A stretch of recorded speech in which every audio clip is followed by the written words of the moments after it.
After the death of Sviatoslav of Kyiv, his lands were inherited by Rurik Rostyslavych. After settling in Kyiv, he invited his brother, David of Smolensk, to visit him. He rewarded him generously, and to his son-in-law, Roman Mstyslavych of Volyn, he gave 5 Kyiv towns: Torchitsk, Kaniv, Trepol, Korsun, and Bohuslav. Such generosity did not please Vsevolod the Big Nest, Prince of Suzdal. Through his envoys, he declared that if Rurik, having taken the throne in Kyiv, had forgotten about him, the recognized elder, and, while distributing lands to the younger princes, had not given him a share in the Rus land, then Rurik should no longer expect any help from him and should look after Kyiv and the Rus land himself with those younger princes. And I will see how you manage to hold on to them with your new allies. This statement unsettled Rurik. To appease Vsevolod, he was willing to give him any principality he wanted.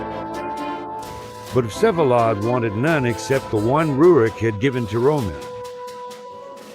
Rurik did not want to quarrel with his son-in-law, but he was also afraid of Vsevolod.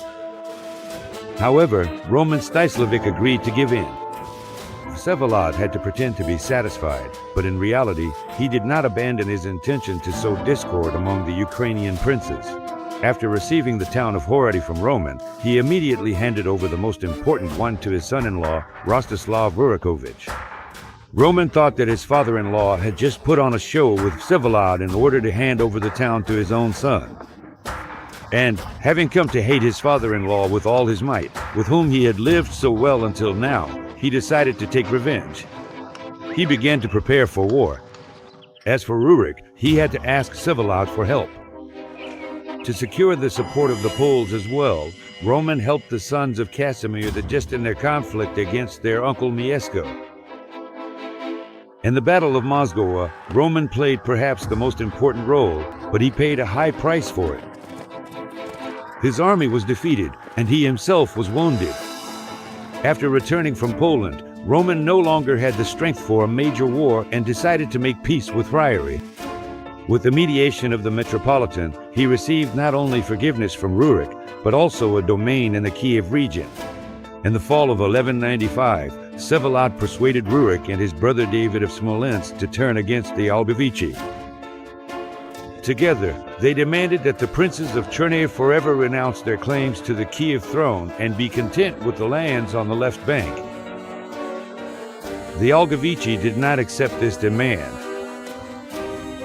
In the winter of 1196, war broke out. The princes destroyed the cities of their rivals and ravaged villages. Vsevolod skillfully manipulated both sides, not allowing either Rurik of Kyiv or the princes of Chernihiv to gain the upper hand.